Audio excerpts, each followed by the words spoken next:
आइए दोस्तों शुरू करते हैं बिहार का आर्थिक सर्वेक्षण 2024-25। इससे पहले भारत का भी आर्थिक सर्वेक्षण और बजट पेश किया जा चुका है। तो बिहार का आर्थिक सर्वेक्षण 2024-25 किसने पेश किया? तो सम्राट चौधरी ने पेश किया, जो बिहार के उप मुख्यमंत्री डिप्टी सीएम प्लस वित्त मंत्री हैं। सम्राट चौधरी बिहार के उप मुख्यमंत्री प्लस वित्त मंत्री हैं। उन्होंने ही बिहार का आर्थिक सर्वेक्षण 28 फरवरी 2024 को पेश किया। बिहार का आर्थिक सर्वेक्षण इस बार 19वां आर्थिक सर्वेक्षण था और कुल कितने अध्यायों में पेश किया गया? तो यह कुल 14 अध्यायों में बांटकर पेश किया गया है। बिहार का आर्थिक सर्वेक्षण कुल 14 अध्यायों में बांटकर पेश किया गया और ये 19वां आर्थिक सर्वेक्षण था। जबकि बिहार का प्रथम आर्थिक सर्वेक्षण कब जारी हुआ था? ये 2006-07 में पेश हुआ था। बिहार का प्रथम आर्थिक सर्वेक्षण 2006-07 में पेश हुआ था। तो चलिए नेक्स्ट देखते हैं, ये बिहार का विकास दर जो 2023-24 में कितना रहा। तो वर्तमान मूल्य पर यह 14.5% था और स्थिर मूल्य पर यह 9.2% था। स्थिर मूल्य कब से देखा जाता है? तो यह 2011-12 से देखा जाता है। प्रथम स्थान पर तेलंगाना था और द्वितीय स्थान पर बिहार था। स्थिर मूल्य पर विकास दर में पूरा इंडिया में बिहार का विकास दर सेकेंड स्थान पर सबसे ज़्यादा था, यह 9.2%, जबकि तेलंगाना फर्स्ट स्थान पर था। वहीं अपना झारखंड और उत्तर प्रदेश दोनों 7.5% था उन दोनों का विकास दर। ये बिहार के पड़ोसी राज्य हैं। जबकि वर्तमान मूल्य पर विकास दर बिहार का 14.5% था। नेक्स्ट है, बिहार राज्य का जीएसडीपी कितना है? 2023-24 में बिहार राज्य का जीएसडीपी का आकार देखें तो यह वर्तमान मूल्य पर था 8.54 लाख करोड़ का था और स्थिर मूल्य पर यह 4.64 लाख करोड़ का था। तो 8.54 लाख करोड़ का बिहार का वर्तमान मूल्य पर जीएसडीपी 8.5 लाख करोड़ मान लीजिए और उसका आधा 4.5 लाख करोड़ स्थिर मूल्य पर बिहार का जीएसडीपी था। अब देखें बिहार का पर कैपिटा इनकम कितना था। तो बिहार का पर कैपिटा इनकम आने की 23-24 में बिहार का प्रति व्यक्ति आय वर्तमान मूल्य पर 66,828 रुपया था और स्थिर मूल्य पर यही 36,333 रुपया था। तो बिहार का वर्तमान मूल्य पर प्रति व्यक्ति आय कितना है? तो यह 66,828 रुपया है और बिहार का स्थिर मूल्य पर प्रति व्यक्ति आय यह 36,333 रुपया है। इसमें वृद्धि कितना हुआ पिछले वर्ष की तुलना में? इसमें वृद्धि हुआ है 7.6%। बिहार के स्थिर मूल्य पर प्रति व्यक्ति आय में 7.6% वृद्धि हुआ और वर्तमान मूल्य पर 12.8% वृद्धि हुआ है बिहार के प्रति व्यक्ति आय में। तो अब देखते हैं बिहार के जो जीएसडीपी है, यानी कि बिहार का जो जीडीपी है, जीएसडीपी है, उसमें कितना किस क्षेत्र का हिस्सा है। बिहार के जीएसडीपी में हिस्सा देखें तो प्राथमिक क्षेत्र का लगभग 20% है, इसे 19.9% कह सकते हैं और द्वितीय क्षेत्र का 21.5%, तृतीय क्षेत्र का 58.6% हिस्सा है। बिहार के जीएसडीपी में प्राथमिक क्षेत्र का हिस्सा 19.9% यानी कि 20%, द्वितीय क्षेत्र का 21.5%, 21.5%, जबकि तृतीय क्षेत्र का 58.6% बिहार के जीएसडीपी में हिस्सा है। जबकि भारत के जीएसडीपी में देखें तो प्राथमिक क्षेत्र का मात्र 16.6% और द्वितीय क्षेत्र का ज़्यादा बिहार से लगभग 28.7% और बिहार का मात्र 21% था, 21, और तृतीय क्षेत्र का हिस्सेदारी भारत के जीडीपी में है 54.6%। यहाँ था 58.6% बिहार में, जबकि भारत में है 54.6%। भारत के जीडीपी में तृतीय क्षेत्र यानी कि सेवा क्षेत्र का हिस्सेदारी 54.6% है। जबकि रोजगार में इनका योगदान बिहार में प्राथमिक क्षेत्र में रोजगार का योगदान कितना है? तो यह 54.2% है और द्वितीय क्षेत्र का 23.6%, जबकि तृतीय क्षेत्र का है 22.5 यानी कि 22.2%। जबकि भारत के रोजगार क्षेत्र में, भारत में जो है रोजगार क्षेत्र का प्राथमिक क्षेत्र का योगदान है 46.3% और द्वितीय क्षेत्र का 24%, जबकि तृतीय क्षेत्र का 29.7% है रोजगार में हिस्सेदारी। तो बिहार में प्राथमिक क्षेत्र का रोजगार में कितना हिस्सेदारी है? 54.2%, द्वितीय क्षेत्र का 23.6% और तृतीय क्षेत्र का 22.2%, ये रोजगार में हिस्सेदारी है। जबकि भारत में प्राथमिक क्षेत्र का रोजगार में हिस्सेदारी 46.3%, द्वितीय क्षेत्र में 24% और तृतीय क्षेत्र में 29.7% हिस्सेदारी है। नेक्स्ट है पर कैपिटा इनकम देखें तो किस जिला का ज़्यादा है। बिहार में प्रति व्यक्ति आय सबसे अधिक पटना जिला का है जो 1.21 लाख रुपया प्रति व्यक्ति है, जबकि बेगूसराय का है दूसरा स्थान पर 49,000 रुपया प्रति व्यक्ति है और न्यूनतम मुंगेर का तीसरा स्थान पर 46,000 रुपया प्रति व्यक्ति है। तो बिहार में पर कैपिटा इनकम वाले प्रथम 3 जिले हैं, पटना, दूसरा बेगूसराय और तीसरा मुंगेर है। सबसे अधिक पटना का प्रति व्यक्ति आय 1.21 लाख रुपया और 1.21 लाख रुपया है और दूसरा बेगूसराय का 49,000 रुपया प्रति व्यक्ति आय, तीसरा मुंगेर का 46,000 रुपया प्रति व्यक्ति आय। और पर कैपिटा इनकम सबसे अधिक बिहार का सबसे कम जो है वो शिवहर का है, मात्र 19,000 रुपया। शिवहर वही शिवहर जिसका क्षेत्रफल भी सबसे कम है, इसी जिला का प्रति व्यक्ति आय भी सबसे कम है। जबकि सीतामढ़ी दूसरा स्थान पर है 22,000 रुपया और तीसरा अररिया है, इसमें इसका भी 22,000 कुछ है। तो बिहार के सबसे कम प्रति व्यक्ति आय वाले 3 जिले, शिवहर प्रथम स्थान पर 19,500, दूसरा सीतामढ़ी और तीसरा अररिया है। तो ऐसा आ सकता है 3 जिले 4 जिले कर में पूछे जा सकते हैं, ये 3 जिले याद रहेंगे तो हो जाएगा। तो पिछला राजस्व बचत कितना हुआ था बिहार का 2023-24 में? यह 2833 करोड़ रुपया था। और दूसरी बार 24-25 में कितना राजस्व बचत हुआ बिहार का? 1121 करोड़ रुपया, ये अनुमान है होने का। नेक्स्ट है ये बिहार में सर्वाधिक खपत करने वाले, देखते हैं कौन से जिले सबसे अधिक खपत करते हैं। जैसे ईंधन हो गया सर्वाधिक खपत और सबसे कम खपत वाले, मात्र 2 जिला याद रखना है, बाकी तो ऑप्शन से छांट लेना है। जैसे पेट्रोल का सबसे अधिक खपत कौन सा जिला करता है? पटना, दूसरा मुजफ्फरपुर, और सबसे कम पेट्रोल का खपत करता है लखीसराय और दूसरा बांका। तो पेट्रोल का सबसे अधिक खपत पटना, दूसरा मुजफ्फरपुर, और सबसे कम लखीसराय और दूसरा बांका। डीजल का सबसे अधिक खपत पटना और दूसरा शेखपुरा करता है। डीजल का सबसे अधिक खपत शिवहर, यानी कि सबसे कम खपत शिवहर करता है। डीजल का दूसरा सबसे कम खपत सिवान करता है। रसोई गैस का सबसे अधिक खपत पटना करता है, दूसरा स्थान पर बेगूसराय है। रसोई गैस का अधिक खपत करने में पटना प्रथम स्थान पर, दूसरा बेगूसराय। सबसे कम रसोई गैस खत्म करने वाला ज़िला है तो ये अररिया है, और दूसरा स्थान पर बांका है। रसोई गैस सबसे कम खपत करता है अररिया, दूसरा बांका। बिजली सबसे अधिक खपत कौन कौन से जिले करते हैं? पटना पहला स्थान पर है, गया दूसरा स्थान पर और मुजफ्फरपुर तीसरा स्थान पर है। तो देख लीजिए, ये पेट्रोल हो गया, डीजल हो गया और रसोई गैस, इस तीनों में, और बिजली में, ये चारों में पटना प्रथम स्थान पर है सर्वाधिक खपत करने में। पेट्रोल, डीजल, रसोई गैस और बिजली में पटना सबसे अधिक है, सबसे अधिक खर्च करने वाला में। पेट्रोल खर्च करने में दूसरा स्थान पर पटना के बाद मुजफ्फरपुर है, और डीजल में शेखपुरा है दूसरा स्थान पर। पटना सबसे अधिक खर्च करता है डीजल, दूसरा स्थान पर शेखपुरा है। रसोई गैस में पटना सबसे अधिक खर्च करता है, दूसरा स्थान पर बेगूसराय है। रसोई में बेगूसराय है, इसमें बेगूसराय। फिर बिजली जो है, बिजली पटना के बाद गया, फिर मुजफ्फरपुर खर्च करता है। तो 3 सबसे अधिक बिजली खर्च करने वाले ज़िले, प्रथम पटना है, दूसरा गया है और तीसरा मुजफ्फरपुर है। उसी प्रकार से सबसे कम पेट्रोल लखीसराय खत्म करता है। लखीसराय सबसे कम पेट्रोल खपत करता है, लखीसराय, दूसरा स्थान पर बांका है। लखीसराय के बाद बांका। और डीजल सबसे कम खपत शिवहर करता है, वही शिवहर जो क्षेत्रफल में सबसे कम है, जिसका प्रति व्यक्ति आय भी सबसे कम हुआ शिवहर। डीजल सबसे कम खर्च करता है, और दूसरा स्थान पर सिवान है, सिवान। और रसोई गैस सबसे कम खर्च अररिया करता है, दूसरा बांका है। रसोई गैस सबसे कम खर्च अररिया करता है, जो पूर्वोत्तर बिहार का जिला है अररिया, और दूसरा बांका। नेक्स्ट है बिहार में अब कुल कितने नगर निगम हो गए हैं? तो आर्थिक सर्वेक्षण के अनुसार बिहार में कुल नगर निगम की संख्या 261 हो गई है। बिहार में कुल नगर निकाय की संख्या 261 हो गई, जिसमें नगर निगम 19 है, नगर परिषद 88 है और नगर पंचायत 154 है। तो बिहार में कुल नगर निगम कितने? 19 नगर निगम जिले हैं, और नगर परिषद 28 हो गए हैं, और नगर पंचायत 154 है। बिहार में कुल नगर निकायों की संख्या 261 है। बिहार में शहरीकरण कितना है? तो बिहार में 2011 में शहरीकरण की दर 11.3% था, यह बढ़कर 16.2% हो गया। ये आर्थिक सर्वेक्षण में बताया गया कि बिहार का शहरीकरण दर बढ़कर 16.2% हो गया है। यह 2011 में 11.3% था। नेक्स्ट है बिहार आर्थिक सर्वेक्षण में मेट्रो निर्माण की घोषणा की गई है 4 शहरों में। तो ये कौन कौन शहर हैं जहां मेट्रो निर्माण होगा? 4 शहरों में यह होगा, दरभंगा में, मुजफ्फरपुर में, गया में और भागलपुर में। तो देख लीजिए, ऊपर के 2 जिले, नीचे के 2 जिले, जैसे गया नीचे का दक्षिण का और भागलपुर दक्षिण का है। गया, भागलपुर और मुजफ्फरपुर और दरभंगा 2 ऊपर के जिले। तो इन 4 जिलों में मेट्रो का निर्माण होगा, दरभंगा, मुजफ्फरपुर, भागलपुर और गया में।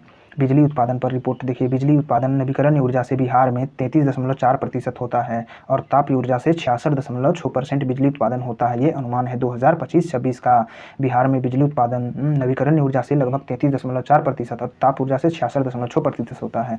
और बिहार में प्रति व्यक्ति खपत कितना हो गया है बिजली का? तो यह 363 किलोवाट प्रति घंटा हो गया है।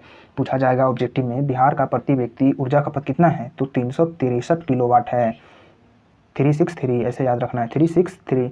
नेक्स्ट है राज्य में 13 अति लघु प्लस लघु जल विद्युत परियोजनाएं कार्य चल रही हैं, जिनकी कुल स्थापित क्षमता 54.3 मेगावाट है। तो बिहार में कुल कितनी हैं अति लघु प्लस लघु जल विद्युत परियोजनाएं चल रही हैं? तो 13 चल रही हैं। इनमें से जिनका कुल स्थापित क्षमता है ऊर्जा का, ये 54 गीगावाट है। और बिहार में देख लेते हैं सभी का जल विद्युत परियोजना जो है, जल विद्युत परियोजना और जिले। जैसे देखिए, ये सोन परियोजना है, उत्तर और पश्चिम, जो पूर्व और पश्चिम सोन परियोजना हो गया, ढेलाबाग परियोजना, नसरीगंज परियोजना, सेबारी परियोजना, जयनगर परियोजना, सिरखेड़ा परियोजना, ये सब कहाँ हैं? सिरखेड़ा परियोजना, ये सभी रोहतास में हैं। तो पूछा जाएगा सोन लघु जल विद्युत परियोजना, ढेलाबाग जल विद्युत परियोजना, नसरीगंज जल विद्युत परियोजना, सेबारी जल विद्युत परियोजना, जयनगर परियोजना, सिरखेड़ा परियोजना किस जिला में है? तो रोहतास जिला में है। जबकि बेलसार परियोजना, अरवल परियोजना और अगनूर परियोजना ये कहाँ है? तो अरवल जिला में है। बेलसार परियोजना, अरवल परियोजना और अगनूर परियोजना ये अरवल जिला में है। उसी प्रकार से त्रिवेणी परियोजना ये पश्चिम चंपारण में है। और कोसी परियोजना ये सुपौल में है। कोसी नदी सुपौल में प्रवेश करती है नेपाल से होकर, इसलिए कोसी परियोजना सुपौल में। पूर्वी गंडक परियोजना कहाँ, तो ये पश्चिम चंपारण में। पूर्वी गंडक परियोजना पश्चिम चंपारण में। त्रिवेणी परियोजना भी पश्चिम चंपारण में। निर्माणाधीन जल विद्युत परियोजना आप देख लेते हैं। राज्य में कुछ निर्माणाधीन जल विद्युत परियोजना है, यानी कि यहाँ अभी निर्माण चल रहा है, जिसमें 9.3 मेगावाट विद्युत क्षमता है। इसका इतना उत्पादन क्षमता हो सकता है। निर्माणाधीन विद्युत जल परियोजना में 9.3 मेगावाट विद्युत क्षमता हो सकता है। जैसे देहरा परियोजना, सिपहा परियोजना, तेजपुर परियोजना, ये कहाँ है, तो ये सब औरंगाबाद में है। अमेठी परियोजना, नटवार परियोजना, पहरमा परियोजना, रामपुर परियोजना, ये कहाँ है, तो ये सब रोहतास में है। नेक्स्ट है बड़वाल परियोजना, मठौली परियोजना, ये कहाँ है, तो ये पश्चिम चंपारण में है।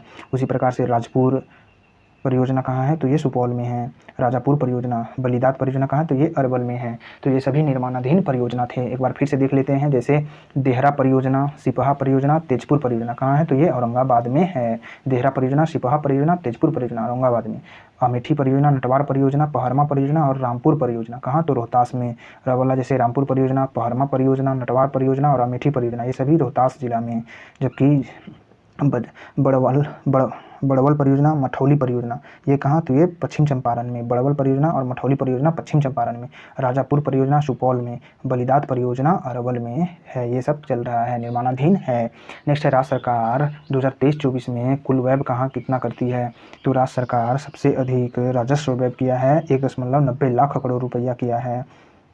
और पूंजीगत व्यय मात्र 61,000 करोड़ रुपया किया है। बिहार सरकार राजस्व व्यय अपना कितना किया, तो राजस्व व्यय 1.90 लाख करोड़ रुपया किया और पूंजीगत व्यय 61,000 रुपया करती है। 61,000 करोड़ रुपया पूंजीगत व्यय किया है बिहार सरकार 2023-24 में। बिहार सरकार योजनागत व्यय कितना है, तो योजनागत 1.01 लाख करोड़ का है। बिहार सरकार का योजनागत व्यय अच्छा है, खासा है। यह 1.01 लाख करोड़ रुपया का है। मात्र पूंजीगत व्यय 61,000 करोड़ रुपया का है।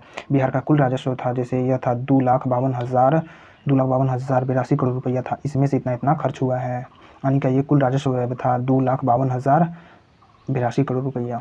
नेक्स्ट है फसल उत्पादन में वृद्धि हुआ है बिहार राज्य में। जैसे मखाना उत्पादन में बिहार पूरे भारत में प्रथम स्थान पर है। यह कितना मखाना उत्पादन करता है, तो 85% पूरा देश का 56.4 हज़ार टन उत्पादन किया है। 56.4 हज़ार टन उत्पादन किया, 85% पूरा देश का। बागवानी में कितना वृद्धि देखा गया, तो 9.7%। लीची उत्पादन में 11.7% वृद्धि देखा गया। यह 2022 से 2023-24 का डाटा है, यानी कि 2022 से 23-24 के दौरान बिहार में कितना फसल उत्पादन में वृद्धि हुआ है। चावल उत्पादन में 21% वृद्धि हुआ, जबकि गेहूँ उत्पादन में 10.7% वृद्धि हुआ और मक्का उत्पादन में 66.6%। सबसे अधिक बिहार में मक्का उत्पादन में वृद्धि हुआ है, 66.6%। मान लीजिए तिरपल 6.6%, जबकि गेहूँ में 10.7%, चावल में 21% वृद्धि हुआ है और बागवानी में 9.7%, लीची में 11.7%। ये उत्पादन में वृद्धि हुआ था। नेक्स्ट है बिहार में कृषि में बिजली खपत का हिस्सा कितना हो गया है, तो यह 4.3% से बढ़कर यह 17.6% हो गया है। बिहार में जो कृषि है उसमें बिजली जो खपत होता है यह 4.3% था, यह बढ़कर 17.6% हो गया है।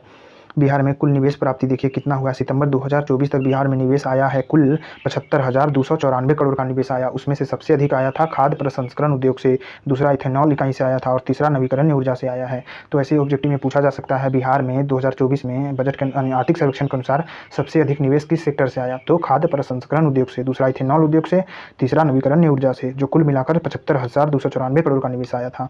नेक्स्ट है राज्य का श्रम शक्ति सहभागिता दर 55% है बताया गया। LFPR राज्य का श्रम शक्ति सहभागिता दर कितना है, तो 55% है। इसमें भी शहरी 72% है और ग्रामीण यह 79.2% है, लगभग एक कम 80%, 79%। बिहार राज्य का श्रम शक्ति सहभागिता दर यानी कि श्रमिक जनसंख्या अनुपात है बिहार का, जबकि श्रमिक जनसंख्या अनुपात है 53.2% है। बिहार राज्य का श्रमिक जनसंख्या अनुपात कितना है, 53.2%, जबकि राज्य का श्रम शक्ति सहभागिता दर है 55%। टोटल औसत 55% है और उसमें शहरी है 72% और ग्रामीण है 79.2% श्रम शक्ति सहभागिता दर। महिलाओं का श्रम शक्ति सहभागिता दर ग्रामीण प्लस शहरी दोनों में यानी कि LFPR भारत के औसत से कम है। बिहार में महिलाओं का श्रम शक्ति सहभागिता दर दोनों शहरी और ग्रामीण दोनों यह भारत के औसत से कम है। जो बिहार में महिला श्रम शक्ति सहभागिता दर मात्र ग्रामीण क्षेत्र में है 33.5% यानी कि 33.5%, वहीं शहरी क्षेत्र में है मात्र 18% ही है। तो बिहार में महिला श्रम शक्ति सहभागिता दर सबसे अधिक किस में है, तो वो ये 33.5% ग्रामीण में है, जबकि शहरी में मात्र 18% ही है। तो बिहार में श्रम शक्ति सहभागिता दर शहरी क्षेत्रों में ज़्यादा है या ग्रामीण क्षेत्र में, तो यह ग्रामीण में ज़्यादा है जबकि शहरों में कम है। तो यानी कि शहर में महिलाएं ज़्यादा बेरोजगार होती हैं। बेरोजगारी दर भारत का जो है 3.23% था औसत, और यही बिहार का बेरोजगारी दर 3.6% मेल का, और फीमेल का बेरोजगारी दर रहा है ये 1.47%। बिहार में कुल मिलाकर औसत 3% बेरोजगारी दर बताया गया है। आर्थिक सर्वेक्षण में बताया गया कि बिहार का कुल औसत बेरोजगारी दर 3% था, जिसमें पुरुष बेरोजगारी दर 3.6% था, और इसमें महिला बेरोजगारी दर 1.47%, यानी कि लगभग 1.5%। भारत का औसत बेरोजगारी दर था 3.23%। बिहार में औसत वार्षिक वर्षा कितना हुआ, तो बिहार में औसत वार्षिक वर्षा 1004.6 mm हुआ है। यह सर्वाधिक दक्षिण पश्चिम मानसून से हुआ है 85%। बिहार में 85% वर्षा दक्षिण पश्चिम मानसून से होती है। इस बार आर्थिक सर्वेक्षण के अनुसार 2023-24 में बिहार में औसत वर्षा 1004 mm हुआ है। नेक्स्ट है, बाल बजट की शुरुआत बिहार में कब हुआ था, तो यह 2013-14 में हुआ था शुरू। इसमें 0 से 8 वर्ष के जनसंख्या का आकलन किया जाता है। कितना था, 0 से 18 वर्ष की जनसंख्या बिहार में 2011 में 48% था, जिसमें बच्चों की कुल आबादी का बिहार का हिस्सा कितना है, तो 11% है। तो बिहार बाल बजट शुरू करता है, ये 2013-14 से शुरू किया था। इसमें पूछा जा सकता है कि बिहार में 2011 में कितने 0 से 18 वर्ष की जनसंख्या कितना था। 0 से 18 वर्ष की जनसंख्या 48% था, और बिहार में बच्चों की आबादी कितना है, पूरे भारत का 11% है। नेक्स्ट है, लिंगानुपात पर रिपोर्ट आया है। अभी बिहार में लिंगानुपात कितना हो गया है घटकर, तो घट गया है। अब देखिए यहाँ वर्ष बाई वर्ष है, यानी कि 0 से 6 वर्ष का लिंगानुपात यह 935 है, और 0 से 14 वर्ष का लिंगानुपात 923 है, जबकि 0 से 8 वर्ष का लिंगानुपात 897 है। तो यानी कि लिंगानुपात उम्र के साथ घटते जा रहा है। बिहार का लिंगानुपात 918 था 2011 की जनगणना के अनुसार, अब यह घट रहा है। 0 से 6 वर्ष का लिंगानुपात 935 है, 0 से 14 वर्ष का लिंगानुपात 923 है, और 0 से 18 वर्षों का लिंगानुपात 897 है। बिहार का लिंगानुपात घट रहा है। सर्वाधिक बाल लिंगानुपात वाले जिले बिहार में सबसे अधिक बाल लिंगानुपात वाले जिले हैं किशनगंज है, और दूसरा स्थान पर कटिहार है, और तीसरा स्थान पर गया है। बिहार में सबसे अधिक बाल लिंगानुपात किस जिला का है, किशनगंज का है। कितना है, 971 है, और कटिहार दूसरा स्थान पर 961 है, यानी कि किशनगंज से 10 कम। कटिहार दूसरा स्थान पर, तीसरा स्थान पर गया है जो 960 है इसका लिंगानुपात में। किशनगंज प्रथम, दूसरा कटिहार और तीसरा गया है। सबसे कम लिंगानुपात वाला जिला वैशाली है, जहां 904 है लिंगानुपात, और दूसरा पटना है जहां लिंगानुपात 909 है। तो बिहार का सबसे कम लिंगानुपात, यानी कि बाल लिंगानुपात, सबसे कम बाल लिंगानुपात वैशाली का, दूसरा पटना का। बाल लिंगानुपात किशनगंज का सबसे अधिक, दूसरा कटिहार का, तीसरा गया का है, और लिंगानुपात 918 था। शिशु लिंगानुपात 935 है, 0 से 6 वर्ष में देखा जाता है।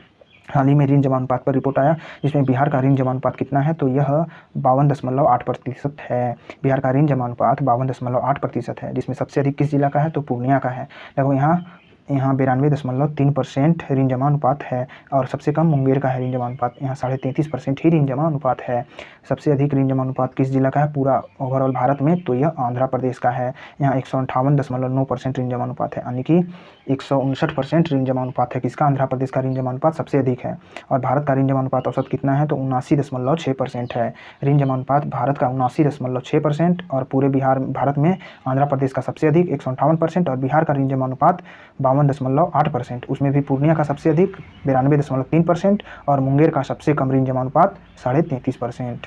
नेक्स्ट है, रोड घनत्व के मामले में बिहार पूरे भारत में कितना स्थान पर है, तो यह 3rd स्थान पर है। रोड घनत्व में प्रति किलो वर्ग मीटर स्क्वायर पर आपको मिल जाएगा 3167 किलोमीटर रोड मिलेंगे। बिहार में 3167 किलोमीटर प्रति 1000 वर्ग किलोमीटर स्क्वायर पर मिलेंगे, 3167 किलोमीटर रोड मिल जाएंगे। तो रोड घनत्व में बिहार 3rd स्थान पर, और परिवहन एवं संचार में वृद्धि के मामले में भी बिहार 3rd स्थान पर है। यानी कि परिवहन और संचार के क्षेत्र में वृद्धि के मामले में भी बिहार 3rd स्थान पर, रोड घनत्व में भी 3rd स्थान पर।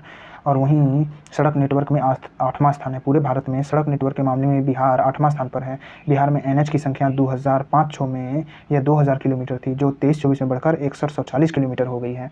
तो बिहार में NH की लंबाई कितना है, 6140 किलोमीटर है, यह 23-24 में बताया गया। और 2005-06 में कितना था, 2000 किलोमीटर था। तो बिहार का ये आर्थिक सर्वेक्षण था, खत्म हो चुका है। धन्यवाद दोस्तों, इसे बार बार रिवाइज कीजिए।